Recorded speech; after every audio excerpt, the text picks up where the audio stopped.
चावल और चम्मच में दूध लेकर धरती पर आए।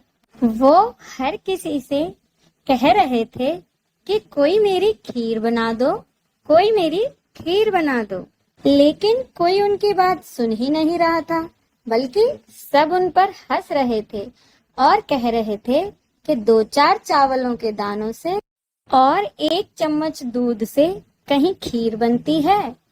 वहीं रास्ते में एक बुढ़िया माँ बैठी हुई थी। उसने कहा, ला मैं बना देती हूँ तेरी खीर। वह छोटा सा बर्तन चूल्हे पर चढ़ाने लगी।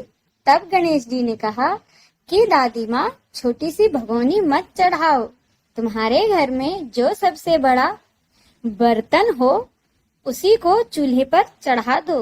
बुढ़िया माँ ने गणेश जी का दिल रखने के लिए बड़ा बर्तन चूल्हे पर चढ़ा दिया और वह देखती की देखती रह गई कि वह जो थोड़े से चावल और दूध उसने बड़े बर्तन में डाले थे, उनसे वह बड़ा बर्तन पूरा भर गया है। गणेश जी ने कहा, दादी माँ, मैं नहाकर आता हूँ।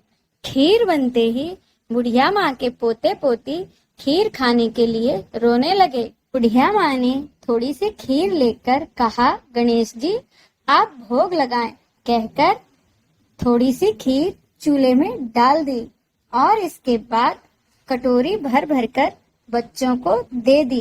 बुढ़िया माँ की पड़ोसन ऊपर से देख रही थी, तो बुढ़िया माँ ने सोचा यह गणेश जी से चुगली कर देगी, तो एक कटोरा भरकर उसे भी पकड़ा दिया। बेटे की बहू ने चुपके से एक कटोरा खीर खाई और कटोरा घर की चक्की के नीचे छुपा दिया। अभी भी गणेश जी नहीं आए थे।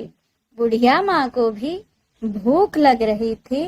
वह भी एक कटोरा खीर का भरकर किवाड़ के पीछे बैठकर एक बार फिर कहा कि गणेश जी आप भोग लगाएं, कहकर खाना शुरू कर दिया।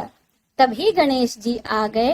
उन्हें देखकर बुढ़िया माँ ने कहा, आजा रे गणेशिया, खीर खा ले, मैं तो तेरी ही राह देख रही थी। गणेश जी ने कहा, दादी माँ, मैंने तो खीर पहले ही खा ली। बुढ़िया माँ ने कहा, कब खाई? गणेश जी ने कहा, जब तेरे पोते पोती ने खाई तब खाई थी, जब तेरी पड़ोसन ने खाई थी तब खाई थी, और जब तेरी बहू ने खाई तब भी खाई थी, और अब तूने खाई तो मेरा पेट तो पूरा ही भर गया। बुढ़िया माँ ने कहा, बेटा, और सारी बातें तो सच है, पर बहू बिचारी का नाम तो मत लो, वह तो सुबह से काम में लग रही है, उसने फिर कब खाई? गणेश जी ने कहा, चक्की के नीचे देख, झूठा कटोरा पड़ा है, और तूने तो मेरे भोग भी लगाया था, मैंने तो तभी खा ली। तो बुढ़िया माँ ने कहा, बेटा, घर की बात है, घर में ही रहने दो। अब बताओ, बची हुई खीर का क्या करूं? गणेश जी ने कहा, पूरी नगरी को खिला दो।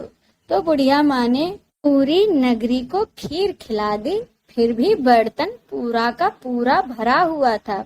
जब राजा को पता लगा तो उसने बुढ़िया माँ को बुलवाया, कहा, क्यों री बुढ़िया, ऐसा बर्तन तेरे घर पर अच्छा लगेगा या हमारे? बुढ़िया माँ ने कहा, राजा जी आप रख लो। राजा जी ने खीर का बर्तन महल में मंगवा लिया। लाते ही खीर में कीड़े मकोड़े बिच्छू हो गए और उसमें से दुर्गंध आने लगी। यह देखकर राजा ने बुढ़िया से कहा, बुढ़िया, बर्तन वापस ले जा, जा, तुझे हमने दिया। बुढ़िया माँ ने कहा, राजा जी आप देते तो पहले ही कभी दे देते, यह बर्तन तो मुझे गणेश जी ने दिया है। बुढ़िया माँ ने बर्तन वापस लिया। लेते ही खीर फिर से सुगंधित हो गई। घर आकर बुढ़िया माँ ने गणेश जी से कहा, बची हुई खीर का क्या करें गणेश जी? गणेश जी ने कहा, झोंपड़ी के एक कोने में गड्ढा खोदकर गाड़ दो। उसी जगह सुबह उठकर वापस खोदोगी तो वहां 2 धन के कलश मिलेंगे। ऐसा कहकर गणेश जी अंतर्धान हो गए और जाते समय झोपड़ी में लात मारते हुए गए तो झोपड़ी की जगह महल हो गया। सुबह बहू ने फावड़ा लेकर पूरे घर को खोद डाला तो कुछ भी नहीं मिला। बहू ने कहा, सासू जी, थारो गणेश तो झूठो है। सास ने कहा, बहू, मारो गणेश झूठो तो नहीं है, ला मैं देखूं। वह फावड़े की जगह सुई लेकर खोदने लगी तो टन टन करते 2 धन के कलश निकल आए। बहू ने कहा, सासू जी, गणेश जी तो साचो है। सास ने कहा, गणेश जी तो भावनाओं का ही भूखो है। इस प्रकार बुढ़िया माँ की सच्ची भावनाओं को देखकर भगवान गणेश ने उन्हें बिन मांगे ही सब कुछ दे दिया। जय श्री गणेश।